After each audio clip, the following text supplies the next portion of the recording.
I welcome all of you to learn करो class 11th and 12th। आप सभी का इस चैनल पे स्वागत है। मेरा नाम है गोकुल छाबड़ा। मैं आपको यहाँ पे इकोनॉमिक्स और बिजनेस स्टडीज पढ़ाता हूँ। I am Ramjas pass out of 2018। मैंने Ramjas college north campus university of Delhi से पास आउट किया था and I am currently pursuing my MBA, जो कि 2-3 महीने में और खत्म होने वाली है एमबीए गुड़गांव से। तो भैया जो फैकल्टी आपको इस चैनल पे पढ़ाने आ रही है A1 फैकल्टी है। अगर आप इस चैनल पे नए हो तो प्लीज सब्सक्राइब जरूर कर दीजिएगा। आज हम स्टार्ट करने वाले हैं national income and related aggregates. अगर सुन पा रहे हो तो थम्स अप करो, सुन पा रहे हो तो थम्स अप करो। यहाँ पे हम सारा का सारा सिलेबस क्लास 12 का इकोनॉमिक्स प्लस बिजनेस स्टडीज खत्म करने जा रहे हैं। मैं आपको एक छोटी सी अपडेट दे देता हूँ। अगर आप इस चैनल पे नए हो तो प्लीज सब्सक्राइब जरूर कर दीजिएगा। यस डैना जी, बिल्कुल मैं बस चेक कर रहा था कि सब सही है, सब चंगा है। यस सब सही है। अब मैं आपको एक इंफॉर्मेशन पहले ही पहुंचा देना चाहता हूं that we had already done money in banking, complete कर दिया है A to Z। BOP complete कर दिया है, गवर्नमेंट बजट कंप्लीट कर दिया है। सर कहां से कंप्लीट किया है? एनसीईआरटी के नोट्स कंप्लीट कर दिए हैं, प्लस जिस भी गाइड बुक को आप उठा लो सारा का सारा हमने A to Z उसमें कवर कर लिया है। आपको इन वीडियोस के अलावा, इन नोट्स के अलावा कुछ नहीं पढ़ने का है। समझ पा रहे हो? समझ पा रहे हो? यस अब आप कहोगे सर पढ़ना कहां से? सर ये रहे नोट्स, बहुत ही प्यारे, बहुत ही उम्दा नोट्स बना रखे हैं। हैंड रिटन नोट्स है, कलरफुल नोट्स है, made by CBSE toppers from 2018 to 2020। यार बड़े मेहनत से नोट्स बना रखे हैं आप सबके बेनिफिट के लिए। इनको आप एप्लीकेशन में जाके डाउनलोड कर सकते हो, लिंक डिस्क्रिप्शन बॉक्स में मिल जाएगा। You can download all these notes and ये कोई इसका कोई चार्ज नहीं है भैया, ये सारे के सारे नोट्स आपको फ्रीली अवेलेबल हो जाएंगे। ये बहुत प्यार से नोट्स बना रखे हैं। एनसीईआरटी कवर्ड है, पास्ट 10 इयर्स क्वेश्चंस कवर्ड है, गाइड बुक भी इसमें हमने A to Z कवर कर रखी है। तो अगर आपको ये सेशन पूरा अच्छा लगेगा प्लीज लाइक जरूर करना और कमेंट में मेरे को बताना कि हमें और कौन से सब्जेक्ट स्टार्ट कर देने चाहिए। क्लास 12 का बिजनेस स्टडीज और इकोनॉमिक्स तो पूरा हो रहा है, वो मेरी गारंटी है आपका जनवरी के अंदर अंदर कंप्लीट हो जाएगा। प्लीज लेट मी नो कि हमें और क्या क्या सब्जेक्ट्स इस चैनल पे स्टार्ट कर देने चाहिए। Let's start with today's class. आज हम स्टार्ट करने वाले हैं बीओपी, मनी एंड बैंकिंग, और सबसे पहला चैप्टर हमने कौन सा किया था? Government budget. गवर्नमेंट बजट हमने सेकंड चैप्टर किया था, पहले हमने किया था मनी एंड बैंकिंग, थर्ड किया था बीओपी।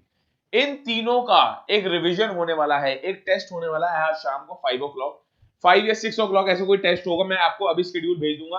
अगर आपने हमारा टेलीग्राम ग्रुप ज्वाइन नहीं किया तो प्लीज टेलीग्राम ग्रुप ज्वाइन कर लो, वहां पे A to Z आपके पास नोटिफिकेशन आ रही होगी। Let's start with today's class. आज क्या करने वाले हैं? नेशनल इनकम से स्टार्ट करने वाले हैं। अब आप कहोगे सर आप ऐसे क्यों चल रहे हो, पहले money and banking, government budget, BOP ऐसे क्यों किया? अरे सर 6 मार्क्स के थे वो तीनों चैप्टर, 6 into 3 भैया 18 मार्क्स हमारे कंफर्म हो चुके हैं। 18 मार्क्स कंफर्म हो चुके हैं। ये कर लोगे तो इसमें ये कितने मार्क्स का है? ये 10 मार्क्स का है, तो 28 मार्क्स का पूरा नेशनल इनकम करने के बाद हमारे सिक्योर हो जाएंगे। फिर 12 मार्क्स का इनकम डिटर्मिनेशन है, उसके बाद हमारे 40 मार्क्स तो भैया सिक्योर है। थ्योरी है इंडियन इकोनॉमिक्स, मैक्रो इकोनॉमिक्स करने के बाद हम थ्योरी कर रहे होंगे। इंडियन इकोनॉमिक्स कुछ ज्यादा समझने वाला है नहीं, ज्यादा पॉइंटर समझने वाले हैं। एक स्टोरी लाइन में हम उसको लेके चलेंगे, आपको मजा आ जाएगा। मैक्रो इकोनॉमिक्स में हाँ जरूर पढ़ने को बहुत कुछ है, समझने को बहुत कुछ है। तो आज इसी नोट के साथ कि आपको ये पूरी की पूरी क्लास अच्छी लगेगी। जितनी भी क्लासेस है, जितने भी पार्ट्स है, मैंने एक अलग से प्लेलिस्ट बना रखी है क्लास 12 मैक्रो इकोनॉमिक्स की, आप वहां पे जाके पढ़ सकते हो। राइट, अब बिना किसी देरी के स्टार्ट करते हैं सर। ऑलराइट सर, ये रहा हमारा पूरा का पूरा चैप्टर। अब इस चैप्टर को हमने 4 पार्ट्स में बाइफरकेट कर रखा है, 4 पार्ट्स में डिवाइड कर रखा है। सर पहला पार्ट है सर्कुलर फ्लो ऑफ इनकम, जो हम इसी क्लास में खत्म कर लेंगे। सेकंड है basic concepts of macro. Third है national income and related aggregates, इसमें भी थोड़े कॉन्सेप्ट्स है, जीडीपी, एफसी, जीडीपी, एनपी, ये सारे कॉन्सेप्ट्स है। और लास्ट में 3 मेथड्स जो हम पढ़ते हैं, income method, consumption method, product method, ये सारा का सारा जो हम पढ़ते हैं ये आपको 4th पार्ट में देखने को मिलेगा। अब आज की क्लास में हम ये पूरा का पूरा part, circular flow of income होता क्या है और circular flow of income in a 2 sector model, बहुत इंपॉर्टेंट है आपके बोर्ड्स पॉइंट ऑफ व्यू से, आपको ये करके जाना ही जाना है। विद इन 10-15 मिनट्स ये सारी की सारी क्लास हम रैप अप कर देंगे। स्टार्ट करते हैं बिना किसी देरी के। देखो यार, हम ऑलरेडी मैक्रो इकोनॉमिक्स के बारे में बहुत कुछ पढ़ चुके हैं। अभी तक मेरे हिसाब से आपकी इस लेवल की अंडरस्टैंडिंग हो जानी चाहिए कि माइक्रो और मैक्रो में डिफरेंस बता पाओ। माइक्रो भैया स्मॉल यूनिट्स की बात कर रहे हैं, इंडिविजुअल्स की बात कर रहे हैं। मैक्रो ओवरऑल नेशनल इकोनॉमिक्स की बात कर रहे हैं, नेशनल इकोनॉमी क्या चल रही है, इकोनॉमी एज अ होल की बात कर रहे हैं। मैक्रो वर्ड कहां से आया? मक्रोस से, MAKROS, makros, which is a Greek word which means whole, which means large or whole. Whole कहलाता है या लार्ज कहलाता है, मतलब लार्ज इकोनॉमी यूनिट के साथ हम डील कर रहे हैं। ये मत मानना कि मैं इंडिविजुअल यूनिट्स की बात कर रहा हूं। इंडिविजुअल यूनिट की बात करेंगे, दिस इज माइक्रो।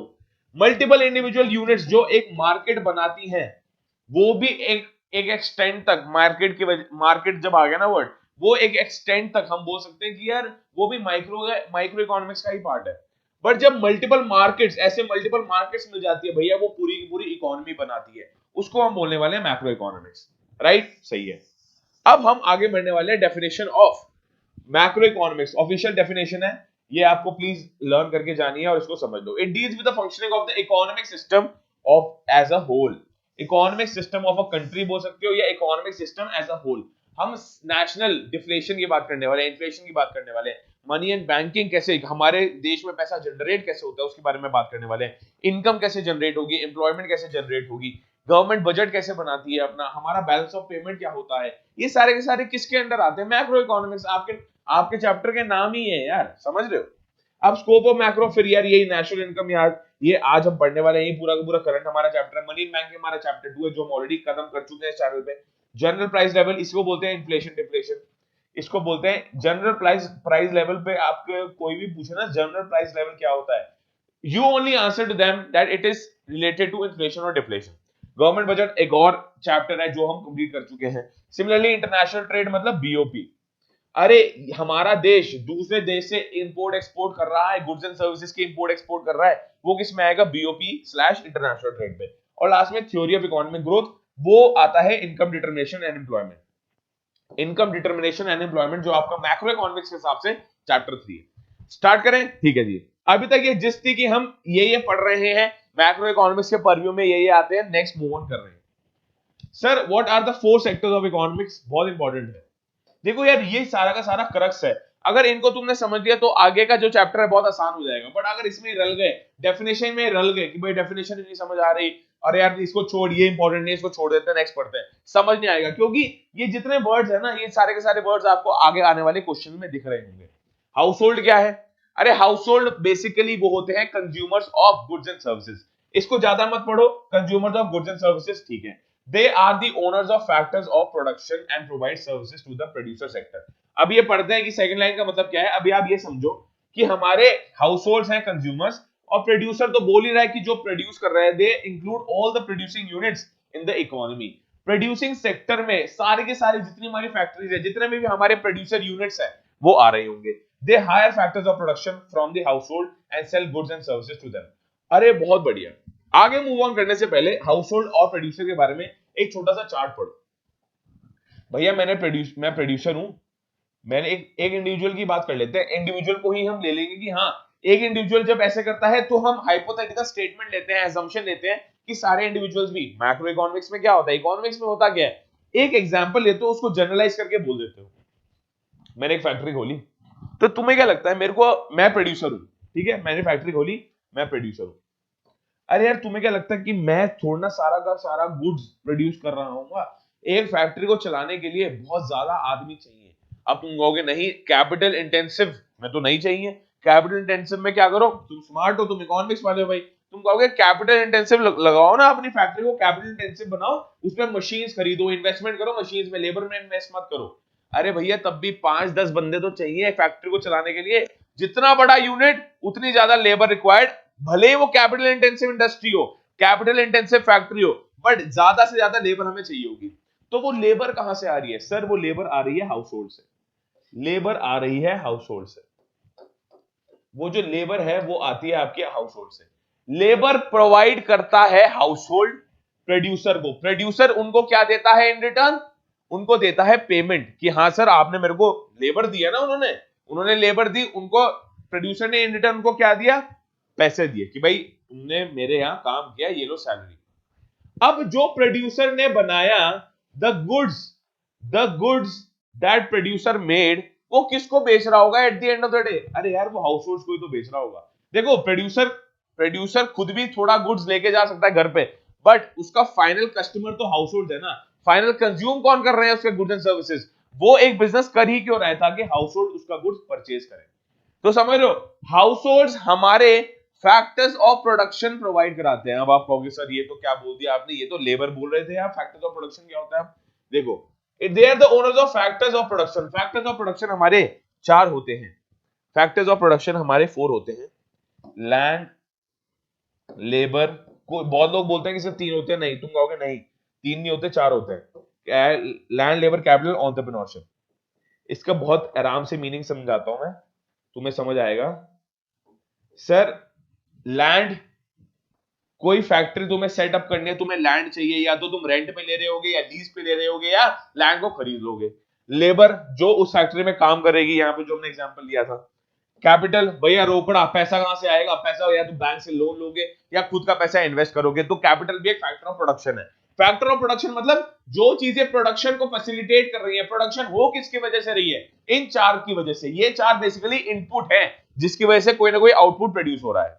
फिर हम आगे एंटरप्रेन्योरशिप, मतलब पार्टनरशिप, कोई ना किसी के साथ तुम पार्टनर करोगे, कोई ना कोई मैनेजमेंट को देखेगा, कोई ना कोई सुपरवाइज करेगा, तो मतलब बंदे चाहिए जो काम करेंगे as owners of the company या owners of the factory that you are working in, या तुमने जो भी फैक्ट्री चलाई है।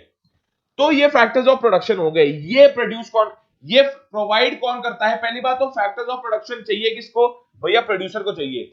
जो गुड बना रहा है, जो गुड स्लैश सर्विसेज बना रहा है, उसको चाहिए क्या, फैक्टर्स ऑफ प्रोडक्शन। इसके बिना ये बना नहीं पाएगा, इन चारों चीजों के बिना वो बना नहीं पाएगा। ये 4 चीजें आएंगी कहां से, सर ये आएंगी हाउस होल्ड से। हाउस होल्ड से आएंगी फैक्टर्स ऑफ प्रोडक्शन, इसलिए बोलते हैं household provide, they are the owners of the factors of production and provide services to the producer sector, services in the form of labor, कि भाई हाँ हम तुम्हें लेबर प्रोवाइड करा रहे हैं, हम तुम्हें सर्विसेज प्रोवाइड करा रहे हैं, ठीक है जी। अब प्रोड्यूसर का लास्ट पॉइंट पे आओ, दे हायर फैक्टर्स ऑफ प्रोडक्शन। अरे यार, प्रोड्यूसर जब भी इन फैक्टर्स ऑफ प्रोडक्शन को यूज करेगा, वो हायर कर रहा है, उसको कुछ ना कुछ इन रिटर्न देना पड़ेगा। They hire factors of production from household, ये कहां से प्रोवाइड कर रहा है, हाउस होल्ड से, and sell goods and services to them. क्या मैंने बोला ना, प्रोड्यूसर गुड्स एंड सर्विसेज क्यों बना रहा है, ताकि वो अल्टीमेटली हाउस होल्ड को सेंड कर पाए।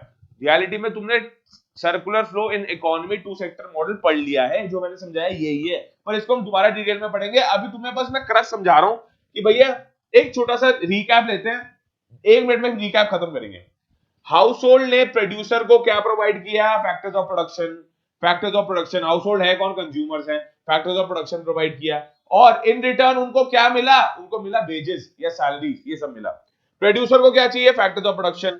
प्रोड्यूसर ने जब फैक्टर्स ऑफ प्रोडक्शन दिया, तो उसके बदले में उन्होंने, प्रोड्यूसर ने जब फैक्टर्स ऑफ प्रोडक्शन यूज करे, तो उसके बदले में प्रोड्यूसर ने हाउस होल्ड को क्या दिया, सर्विसेज ली। तो फैक्टर ऑफ ये रहा, they hire factor of production and sell goods. For example, household ने जब प्रोड्यूसर को, सॉरी एक सेकंड फ्लॉप हो गया, हाउस होल्ड ने जब प्रोड्यूसर को फैक्टर्स ऑफ प्रोडक्शन दिए, तो फैक्टर्स ऑफ प्रोडक्शन का कुछ ना कुछ चार्ज हुआ होगा, वो भी प्रोड्यूसर ने हाउस होल्ड को ही दिया। और ultimately in factors of production से मिला क्या, कोई ना कोई गुड्स और सर्विसेज प्रोड्यूस हुई। वो गुड्स एंड सर्विसेज बेची किसने, प्रोड्यूसर ने हाउस होल्ड को। हाउस होल्ड ने इन रिटर्न उनको क्या दिया, प्रोड्यूसर को, भैया कुछ गुड्स एंड सर्विसेज खरीदने जाते हो तो तुम क्या देते हो, पैसा देते हो ना, तो ये रोकड़ा दिया, माल दिया, पैसा दिया, मनी दिया। ये यहां तक की बात है हाउस होल्ड और प्रोड्यूसर की। ये आपस में साइकिल चलती रहती है, इस साइकिल को ही 2 सेक्टर मॉडल बोलते हैं। इसको हम आगे वाले पूरा का पूरा एक क्वेश्चन लिख रखा है, उसमें तुम्हें ज्यादा समझ आएगा। हाउस होल्ड और प्रोड्यूसर का रोल समझाना इन अ 2 सेक्टर मॉडल या इन माइक्रो इकोनॉमिक्स बहुत, सॉरी इन मैक्रो इकोनॉमिक्स बहुत ज्यादा इंपॉर्टेंट हो जाता है। ठीक है जी, हम दोनों, ये हमने दोनों सेक्टर पढ़ लिए। फिर हम आगे गवर्नमेंट सेक्टर में। It produces goods and services from for collective consumption. इसको तुम लिख लो, ये पब्लिक वेलफेयर के लिए गुड्स सर्विसेज प्रोड्यूस करते हैं। जो मैक्रो इकोनॉमिक्स में हम गवर्नमेंट सेक्टर पढ़ रहे हैं, और जो बिजनेस स्टडीज में हम गवर्नमेंट सेक्टर पढ़ते हैं, वो कंप्लीटली डिफरेंट है। यहाँ पे तो गवर्नमेंट प्रोड्यूस कर रही है goods and services for the मियर public welfare के लिए यूज कर रही है। एग्जांपल, सर्विसेज ऑफ डैम्स, फिर सिमिलरली रोड्स, वो रोड्स बना रही है, डिफेंस बना रही है। अब देखो, कहने को तो गवर्नमेंट सेक्टर पब्लिक वेलफेयर के लिए यूज कर रही है, बट तुमसे चार्ज भी तो कर रही है, टोल टैक्स चार्ज कर रही है, जीएसटी चार्ज कर रही है, मल्टीपल चीजें चार्ज कर रही है। ये हो गया गवर्नमेंट सेक्टर। और लास्ट है एक्सटर्नल सेक्टर। अरे एक्सटर्नल सेक्टर कुछ नहीं होता, सिर्फ इंपोर्ट एक्सपोर्ट से मिला हुआ होता है। जो भी तुम इकोनॉमिक ट्रांजैक्शन कर रहे हो to the rest of the world और from the rest of the world, वो सारी की सारी क्या होती है, external sector. It is engaged in export and import of goods and services and the flow of loans and investment. अब तुम लोन्स भी दे सकते हो बाहर की कंट्रीज को, बाहर की कंट्री के किसी कंपनी में इन्वेस्ट भी कर सकते हो, वो सारा का सारा एक्सटर्नल सेक्टर में आता है, राइट, ठीक है जी।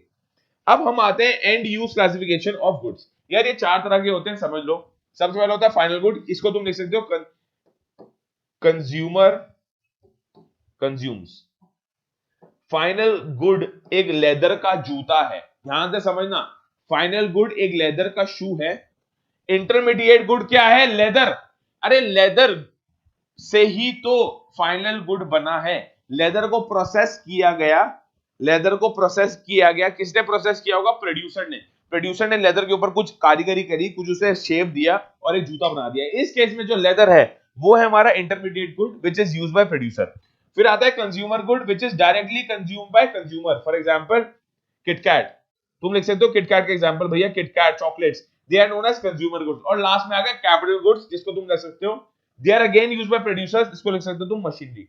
तुम्हें अगर एग्जांपल लिख लोगे तो याद आएगा सर, फाइनल गुड लेदर शू, इंटरमीडिएट गुड लेदर जिससे वो शू बना है, similarly consumption good chocolate KitKat dairy milk, capital good machinery जो प्रोड्यूसर यूज कर रहा है। आई एम श्योर ये चार क्लासिफिकेशन बिल्कुल आपको समझ आ गई होंगी। ठीक है जी, मूव ऑन कर रहे हैं। अब हम आगे circular flow of income, very very important, very very important. पर अगर तुमने रिवाइंड करके तुम्हें देखना है तो एक बार देखना और समझना कि हमने हाउस होल्ड और प्रोड्यूसर के बारे में कितना अच्छे से डिटेल में पढ़ा है। अभी सिमिलर केस है भैया, ये वाला सिमिलर केस है। तुम्हें कुछ नहीं करना, बस अजम्पशन पढ़नी है, एक डायग्राम बनाना है और जो मैंने बोला था वो बस लिख के आ जाना। मैं गारंटी दे रहा हूं फुल मार्क्स मिलेंगे। बहुत अच्छे से हमने उसको एक्सप्लेन कर दिया है। Sir what is the concept of circular flow of income? Flow of income as well as flow of income as well as of goods and services across different sectors in an economy is called circular flow।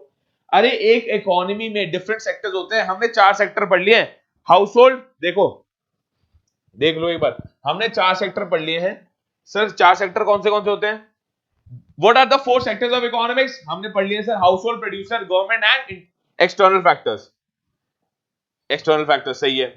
अब ये बोल रहा है जो flow of income होती है या flow of goods, not only income, flow of goods and services also between the sectors, उसको ही सर्कुलर फ्लो ऑफ इनकम बोलते हैं, उसको ही सर्कुलर फ्लो ऑफ इनकम बोलते हैं। प्रिंसिपल्स ये इसके बराबर में आप लिख सकते हो assumptions, these are assumptions, these are assumptions in any exchange process। exchange process मतलब सेलिंग और बाइंग, यहां पे लिख लो सेलिंग और बाइंग। ये बोल रहा है sir, in any exchange process the seller receives the same amount that the buyer that the buyer और द कंज्यूमर स्पेंड्स। अरे जो तुम स्पेंड करते हो, याद रखना एक हाउस होल्ड की स्पेंडिंग दूसरे हाउस होल्ड की इनकम है, एक हाउस होल्ड का अर्निंग दूसरे हाउस होल्ड की भी अर्निंग है। जो तुम खुद प्रोड्यूस करते हो, जो तुम खुद कंज्यूम करते हो, वो एट द एंड तुम कहीं ना कहीं स्पेंड कर रहे होते हो। तुम गए किराना स्टोर पे, तुम आज सोचो किराना स्टोर का सिर्फ तुम ही कस्टमर हो, तो तुम्हारे पास कितने हैं आज? तुम कह सकते हो भैया आज आई कैन स्पेंड 1K। अब तो 1000 वाला जमाना नहीं रहा ना, I can spend 1K in today's time on a kirana store. तो तुम क्या बोल सकते हो, किराना स्टोर की इनकम पर डे आज के दिन की बात करें तो 1K है, क्योंकि उसका एक कस्टमर है वो तुम। इन शॉर्ट मेरी जो स्पेंडिंग है, एक कंज्यूमर की, एक कस्टमर की जो स्पेंडिंग है, वो प्रोड्यूसर की इनकम है। ये पहला पॉइंट ये बोल रहा है। किसी भी एक्सचेंज प्रोसेस में the consumer spends, it pays, and the seller it receives। goods and services flow in y direction। अब ये assumption बता रखी है भैया कि assumption क्या क्या लेते हैं, ये तो legit point है। अब इसको तुम्हें समझना है, ये assumption बता रखी है क्या क्या लेते हैं। goods and services flow in one direction and money in payments, sorry, in one direction and money payments to get these goods and services flow in return direction, thereby causing a circular flow। इसका मतलब मैं अभी तुम्हें समझाता हूं। अभी तुम ये समझो कि गुड्स एंड सर्विसेज एक फ्लो में चलती हैं, मनी का जो फ्लो है वो एक फ्लो में चलता है। अभी इसका मतलब समझाते हैं। Phases of circular flow. अब सर्कुलर फ्लो के फेजेस पढ़ने से पहले, सर्कुलर फ्लो के फेजेस पढ़ने से पहले लेट्स अंडरस्टैंड कि पूरा का पूरा सीन है क्या।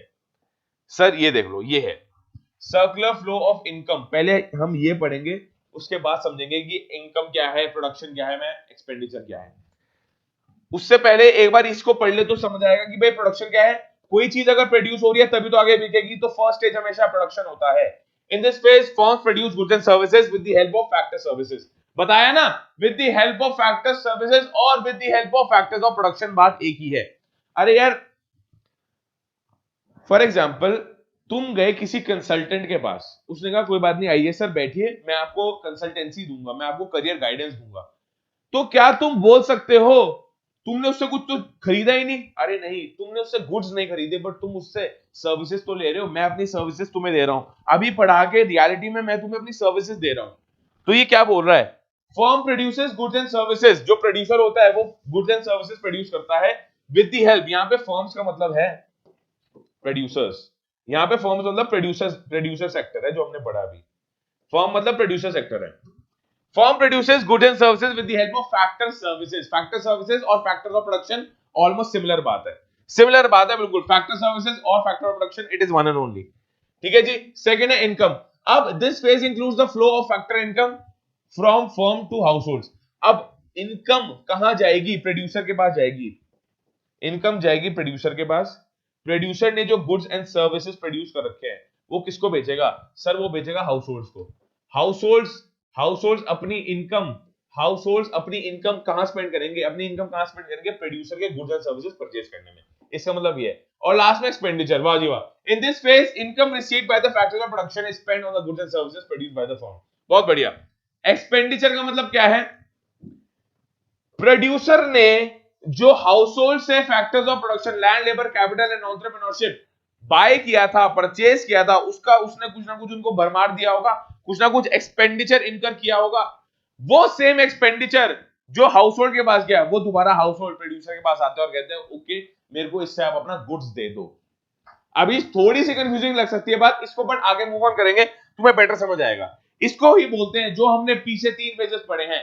सर प्रोडक्शन करी, इनकम जनरेट हुई, उसके बाद हमने एक्सपेंडिचर किया, उसको हम बोलते हैं, ये सारा का सारा हम पढ़ने वाले हैं economy in a two sector model. Economy in a two sector model, एक बार मेरे को थम्स अप करो, बिल्कुल समझ आ रहा है? Sir in two sector economy there are only two sectors namely households and firms. अब हमारा टू सेक्टर मॉडल समझ आओ गया। सबसे पहले हमने 3 फेजेस पढ़े, उन तीन फेजेस के बाद दोबारा आएंगे। अब तुम ये पढ़ो कि सर्कुलर फ्लो और टू सेक्टर इकोनॉमी क्या होता है बच्चों, ध्यान से समझो। सर इसके सिर्फ 2 कंपोनेंट्स होते हैं, एक होता है फर्म्स और एक होता है हाउसहोल्ड्स।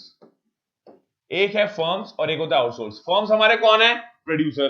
हाउसहोल्ड कौन है? वही जो हाउसहोल्ड की बात करी थी, जो consumers of the goods and services है, जो फैक्टर्स ऑफ प्रोडक्शन प्रोवाइड कराते हैं। देखो अब वो 4 सेक्टर्स के बारे में जो हमने डेफिनेशन पढ़ी थी वो काम में आने वाली है आपके। Household supply factor services to firms and firm hire factor services from household. अरे मतलब फैक्टर सर्विसेज मतलब कौन सी? Land, labour, capital and entrepreneurship. Factors of production slash factor of services household देती है फर्म को, फर्म उनको यूज करती है। Household spend their entire income on consumption of goods and services. बहुत बढ़िया। Firms sell what is produced by households. ये सारा का सारा इस डायग्राम के बाद अब समझ आएगा तुम्हें। ये बोल रहे हैं, ये डायग्राम पढ़ो, जस्ट अ सेकेंड। यस, ये डायग्राम पढ़ो। Sir in this type of economy, आज हम पूरा का पूरा यही समझने वाले हैं। ये समझ लेंगे तो भैया मजा आ जाएगा और तुम कहोगे हाँ भाई आज आनंद आया पढ़ के। क्या ये डायग्राम बिल्कुल क्रिस्टल क्लियर दिख रहा है? क्या ये डायग्राम बिल्कुल क्रिस्टल क्लियर दिख रहा है? नहीं दिख रहा तो मैं इसको एक बार दोबारा बना देता हूं। यहाँ पे तुम्हें बिल्कुल समझ आने लग जाएगी बात कि मैं क्या बोल रहा हूं। मैं इसको एक बार दोबारा बना रहा हूं। सर हाउसहोल्ड को हम लिख रहे हैं H, फर्म्स को हम लिख रहे हैं F।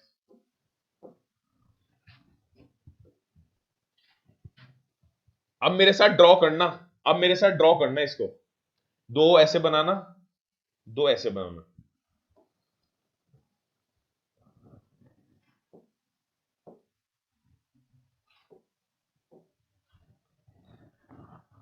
हाउसहोल्ड ने, ध्यान से समझना मेरी बात, अब हाउसहोल्ड ने सबसे पहला हमने पढ़ा था फैक्टर्स ऑफ प्रोडक्शन चाहिए फर्म को प्रोड्यूस करने के लिए गुड्स एंड सर्विसेज।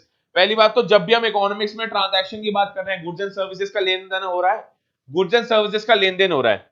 हाउसहोल्ड ने प्रोवाइड कराए फैक्टर ऑफ प्रोडक्शन और फैक्टर सर्विसेज, इसको हम लिख देते हैं फैक्टर सर्विसेज प्रोवाइड कराए। अब फैक्टर सर्विसेज क्या है? Sir land, labour, capital and entrepreneurship. Enterprise लिख दो इसको अभी के लिए। एंटरप्रेन्योरशिप को एंटरप्राइज भी बोल सकते हैं। Land, labour, capital and enterprise और एंटरप्रेन्योरशिप, ये फैक्टर सर्विसेज प्रोवाइड कराए हाउसहोल्ड ने फर्म को। ठीक है जी, फर्म ने कहा चलो जी अब मैं बनाऊंगा गुड। पहली बात तो ये एरो देख लेना, ये एरो नाप लेना ढंग से। सर ये एरो यहां आ रहा है, ये भी एरो यहां आ रहा है, जो यहां से जा रही है दोनों एरो वहां आ रहे हैं, सिमिलरली यहां के एरो यहां आ रहे हैं। हाउसहोल्ड ने फैक्टर सर्विसेज कराई फर्म को, फर्म अरे खुश हो गया भाई, अब तो मैं फाइनली गुड्स एंड सर्विसेज अपने प्रोड्यूस कर सकता हूं। अरे पर हाउसहोल्ड कहेगी अरे ये क्या बोल रहा है भाई, पहले जो फैक्टर सर्विसेज करवाई उसका फैक्टर पेमेंट तो दे, हमें चार्ज तो दे, हमें फीस तो दे जो हमने तेरे को सर्विसेज प्रोवाइड कराई है। तो फर्म जो है वो हाउस होल्ड्स को प्रोवाइड कराएगा फैक्टर पेमेंट्स। यहां पे लिख दो, आउटर सर्कल पे लिखना, देखो आउटर सर्कल पे ये वाले देखो, आउटर सर्कल पे हमारा फैक्टर सर्विसेज आ रहा है। तो जस्ट अ सेकेंड, ये यहां पे दे रखा है,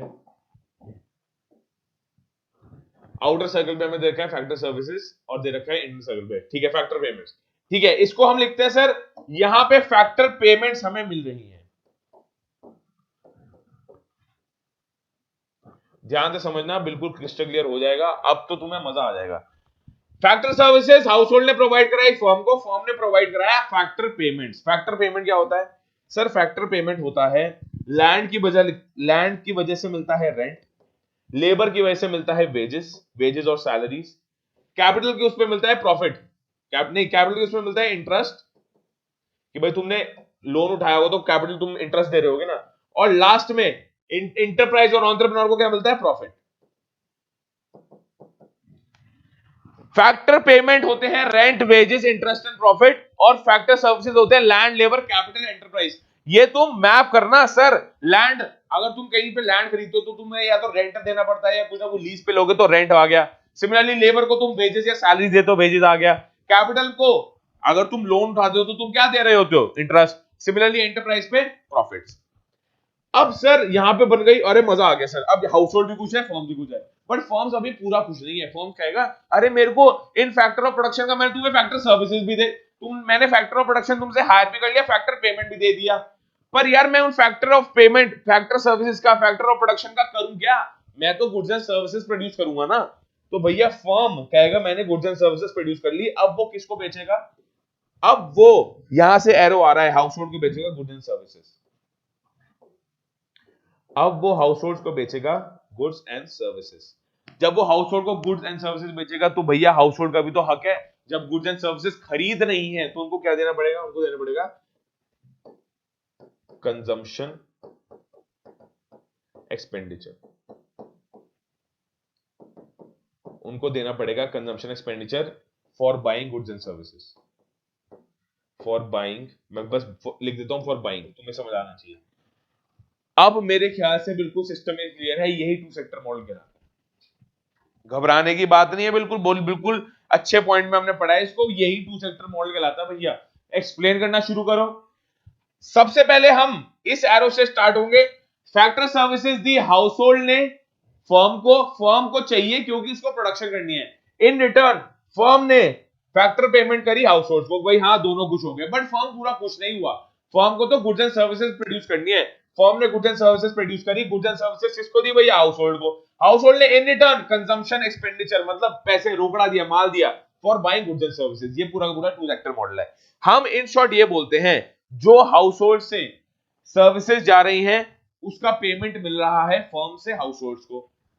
देखो ना, हाउस होल्ड दे रहा है सर्विसेज, फर्म दे रहा है पेमेंट, फैक्टर पेमेंट्स, उसको बोलते हैं फैक्टर पेमेंट्स। हमेशा वेजेस, रेंट, इंटरेस्ट, प्रॉफिट, इसको बोलते हैं फैक्टर पेमेंट्स। और जो सर्विसेज प्रोवाइड करा रही है उसको बोल रहे हैं फैक्टर सर्विसेज। अब जब इसने यहां दिया पैसा हाउस होल्ड को, तो हाउस होल्ड कहीं ना कहीं उस पैसे को स्पेंड करेंगे, तो हाउस होल्ड दोबारा फर्म के पास ही जाते हैं कि हाँ यार तू ही हमें गुड्स एंड सर्विसेज दे दे। यहां पे फर्म एक फर्म नहीं है, मल्टीपल फर्म्स है। सिमिलरली हाउस होल्ड एक हाउस होल्ड नहीं है, मल्टीपल हाउस होल्ड्स है। आई एम श्योर ये बात पूरी की पूरी क्रिस्टल क्लियर हो गई होगी। फिर हम नेक्स्ट मूव ऑन करते हैं प्रोडक्ट मार्केट। अब इसी केस में तुम देखना, प्रोडक्ट मार्केट मतलब market for goods and services. अब इसमें market for goods and services कौन सी है? ये वाली, ये रही प्रोडक्ट मार्केट, और ये रही फैक्टर मार्केट, मतलब market for factors of production. इसमें हमारी दो मार्केट इन प्ले हो रही है, एक तो प्रोडक्ट मार्केट, एक प्रोडक्ट मार्केट इन प्ले हो रही है जिसमें गुड्स एंड सर्विसेज फर्म्स बेच रहा है हाउस होल्ड को, और हाउस होल्ड उसके रिटर्न में कंजम्पशन एक्सपेंडिचर कर रहे हैं, कुछ ना कुछ पैसा दे रहे हैं। Obviously goods and services free में तो आएंगे नहीं। एक और मार्केट इन प्ले आ रही है, फैक्टर मार्केट, जिसमें हाउस होल्ड्स फर्म्स को फैक्टर सर्विसेज प्रोवाइड कर रही है, in return firms house hold को क्या देना है? Factor payment. इसका मतलब ये है, right? In this type of economy circular flow can be explain. ये पूरा का पूरा हमने एक्सप्लेन कर दिया है। ये सारी की सारी डेफिनेशन यही है। टोटल प्रोडक्शन, ये सारा का सारा एनालिसिस है, ये आप एनालिसिस देख सकते हो, पर हमने जो डायग्राम बनाया मेरे ख्याल से आई एम श्योर उसमें आपको क्लियर हो गया होगा। लास्ट 4 पॉइंट पढ़ते हैं, उसके बाद हमारी क्लास खत्म हो जाएगी आज की, ठीक है? total production of goods and services by producer sector is equal to total consumption of goods and services by household sector। बहुत बढ़िया। जितना भी फर्म प्रोड्यूस कर रहा है, जितना भी प्रोडक्शन हो रहा है, will be equal to consumption of goods and services by household।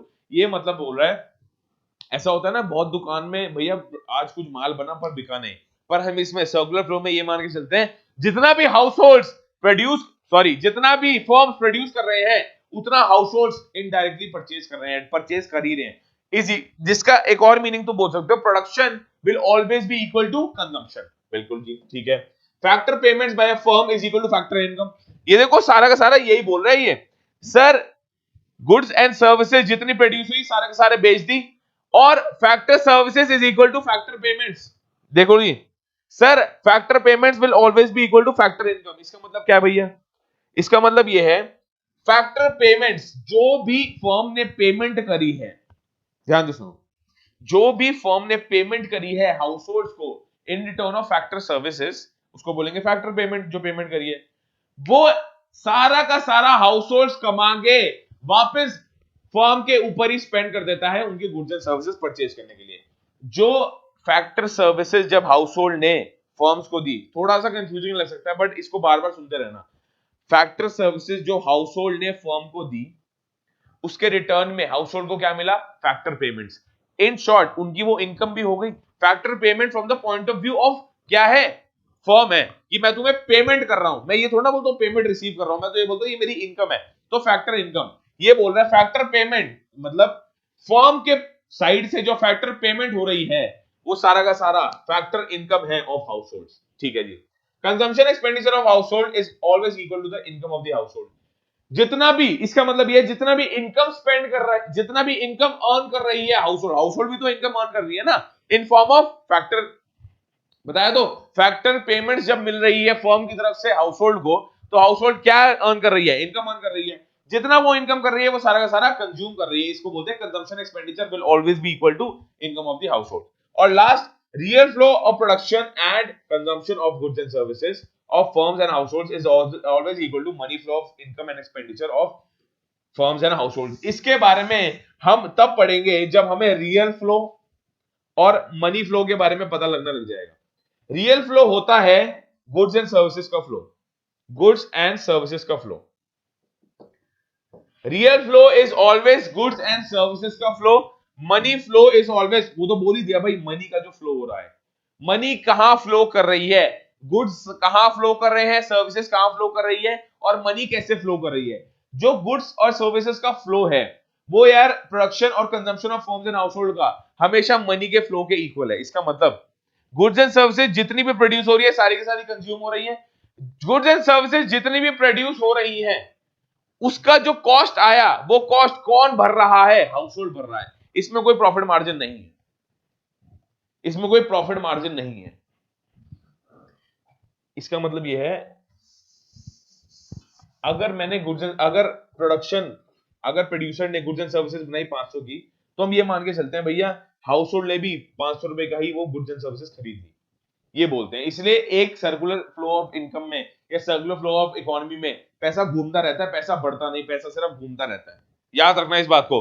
Unless and until एक third sector of economy, government या fourth sector of economy, external sector ना आ जाए, हमारा पैसा इंक्रीज हो ही नहीं सकता। ये एक लिमिटेशन है टू सेक्टर मॉडल की। आपके एग्जाम में आने वाला टू सेक्टर मॉडल ही है, बट एक लिमिटेशन है कि कभी भी पैसा इंक्रीज नहीं होगा। हमने पढ़ तो लिया, हमने 500 रुपए गुड्स एंड सर्विसेज प्रोड्यूस करे, अब प्रोड्यूसर कहेगा भैया मेरे को तो 500 रुपए का बढ़ाइए, मैंने जो प्रोड्यूस करा ना, मेरे प्रोडक्शन कॉस्ट इस गुड्स एंड सर्विसेज की क्या है? 500 रुपए। तो जो खरीदने वाले हाउस होल्ड है वो कहेंगे ठीक है सर हम आपको 500 रुपए दे रहे हैं, दे दो। ऐसे ही चलता रहने वाला है, कभी भी पैसा इंक्रीज नहीं होगा। आई एम श्योर ये अभी तक समझ आ गया होगा। Difference between leakages and injections, similarly difference between stock variable and flow variable हम करेंगे नेक्स्ट क्लास में।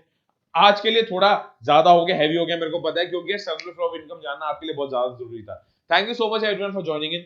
और अगर आपको अच्छा लगा तो लाइक जरूर कीजिएगा, इस चैनल को सब्सक्राइब जरूर कीजिएगा। अगर आपने हमारी एप्लीकेशन डाउनलोड नहीं करी तो प्लीज कर लो, वहां पे दुनिया के बेस्ट नोट्स फॉर क्लास 12 आपको मिलने वाले हैं।